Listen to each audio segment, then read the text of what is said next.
Hey Al fans, welcome to the homecoming edition of the Blue Wave Sports Show. I'm Ryan Kennelly. It's been a great week so far, and FAU looks to cap things off with a win over the Western Kentucky Hilltoppers. FAU is coming off a huge win last week when they defeated the FIU Panthers 49-14 in the Shula Bowl. That leaves the Owls at 4-5 for the season and 2-3 in Conference USA play. Western Kentucky, on the other hand, has only one win for the season, a 28-20 victory over Ball State. Now we'll send you down to Leandre for a quick update on the rest of the FAU Athletics. Thanks, Ryan. This week, the women's volleyball team defeated Rice. They have one more home game against Middle Tennessee before starting Conference USA championship play. The men's and women's basketball team also began their seasons this week, with the women losing to Hampton and the men defeating Florida Tech. We'll send it back to you, Ryan. Happy homecoming. Thanks, Leandre. We'll catch you at game time.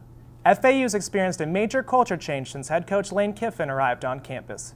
From bringing a winning culture to the Lane train rolling through campus, the entire community has become energized. This week, Al TV sat down with Wade Booth, a talented artist, student, and key piece to the new era of FAU. My name is Wade Booth. I'm from Daytona Beach, Florida. I'm 20 years old. 40 been a Honda, called my mama, told her I'ma be home late, I'm making commas. I got started when I was like 14 years old. I started writing. I was just like putting down stuff on GarageBand with like my Apple headphones. And then once I realized that I would like knew how to cadence and flow and like write music pretty well, I just progressed, and now I'm here. Riley, now that girl despise me, acting hella hypey. I'm a hypebeast and a college student. FAU, I do this. Man, I'm a huge FAU fan. I love college football to begin with, and like I said, I went to the University of Alabama, so when I came down here, I was already a big fan of Lane Kiffin, and it was a shock to me that he was going to come down here and coach the team. So when I saw that he was doing so well, it was like, you got to make a anthem for the guy. Kiffin, Lane, Kiffin, stay winning. Lane, Kiffin, stay winning. No, I knew it was a good idea. I knew I wanted like a beat with a heavy bass, easy lyrics to remember, just so people could listen to it and enjoy it and scream it without having to really figure out the lyrics. But I didn't know that it was gonna get like tweeted by Lane the very next day and get as much love as it did around campus. But I'm happy that it did. How we stay mean as a lion, damn. Once he break free, then he flying, damn. This wasn't luck, it was grinding up early as 5 and they hitting them weights. When we with Kiffin, we winning it straight. All of these he's trying to sign him, can wait. Lane train looking like a freight. I mean, it's really dope. I mean, he's a great coach. He's done well. He's learned a lot after going to Alabama, and I think he's going to make this team over the decade while he's here a winning program. Yeah, way. 110. I just want to see growth. I really think that there's a gold mine down here as far as, being the school that FAU wants to be. And I see myself in the goals that they have, because I've got the same kind of, like, I'm small, I want to progress, and so the fit was beautiful. I would not want it any other way than to be going to school here and to have the fan base here that I do, because I really think there's a major amount of growth that's going to occur at the school over the next decade while Lane Kiffin's here. So I'm just excited for the future. Football is a game that transcends the field. It teaches lessons long after the game is over. Thousands will try, but few make it to the next level. So what happens to those who don't make it to the pros? We introduce you to Addison Duma-Kenny, a student who let football guide him to his calling away from the field. My name is Addison Duma-Kenny. Growing up underprivileged from a small town in the Florida Keys, Addison Duma-Kenny always dreamed of a way out.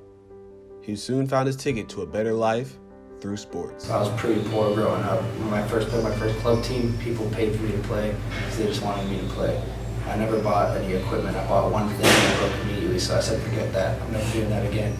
So really it was just kind of, I always knew that sports was my way to go somewhere else because I wasn't able to pay for college, at least not at the time.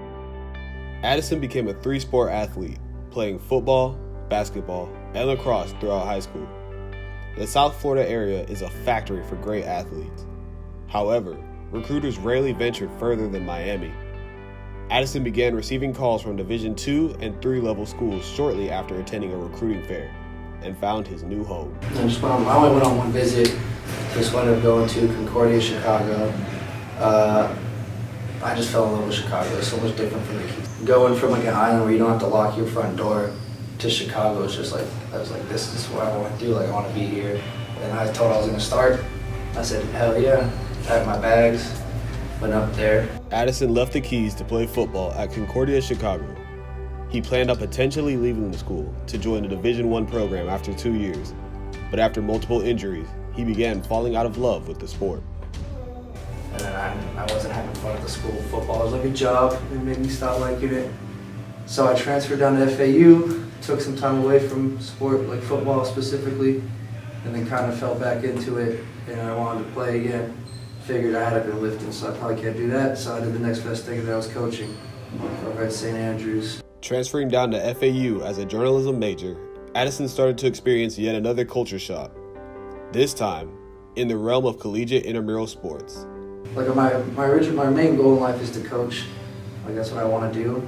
But I realized working in IMs isn't a bad backup plan. Coming from Concordia, where there was only one intramural offered, Addison said FAU offered way more in terms of activities and talent. Soon, he began working as an intramural referee and quickly progressed to an intramural supervisor. Even those outside of FAU's campus recreation staff have noticed Addison's potential. He accepted an invitation to represent FAU's campus recreation and fitness center as a referee at the 2018 Swamp Bowl at the University of Florida this past October.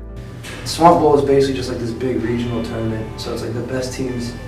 Like we had teams from like Georgia, Bama, like the best flag teams from across like the southeast, basically, especially in Florida.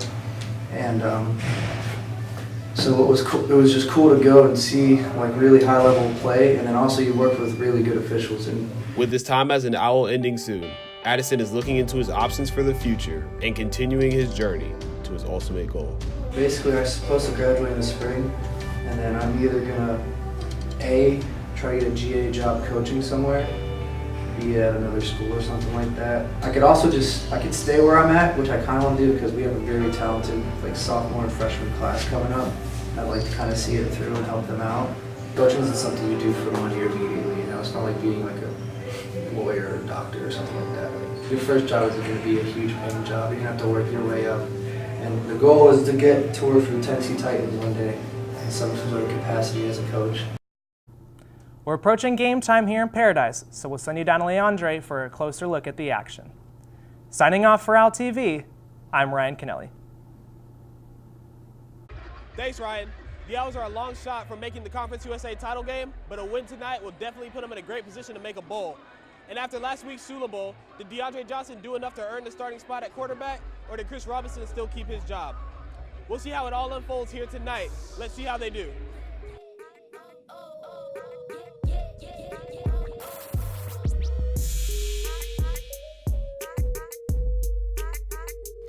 Just minutes before game time, we found out that head coach Lane Kiffin did give Chris Robinson the starting spot. Robinson threw for 231 yards on 17 completions, but did not find the end zone. DeAndre Johnson also got some time in the game, throwing an interception after having a touchdown called back. Shelton Lewis took the ball right back the next play, snagging his second pick of the year.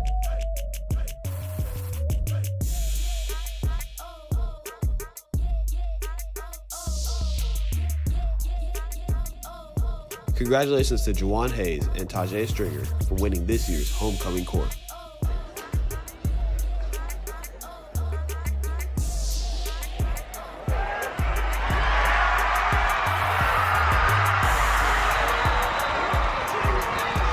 Western Kentucky was able to keep the game close with a few drives late, but the Owls defense came up with some big-time plays to seal the victory.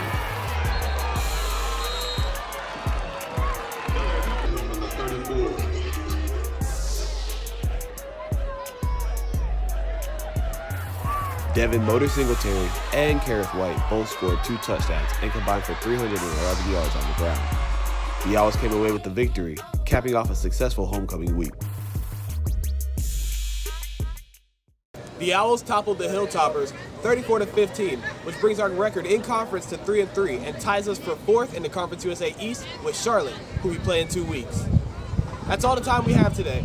For Owl TV, I'm Leandre Fox. Remember to follow us on social media at FAU Owl TV, and we'll see you next time.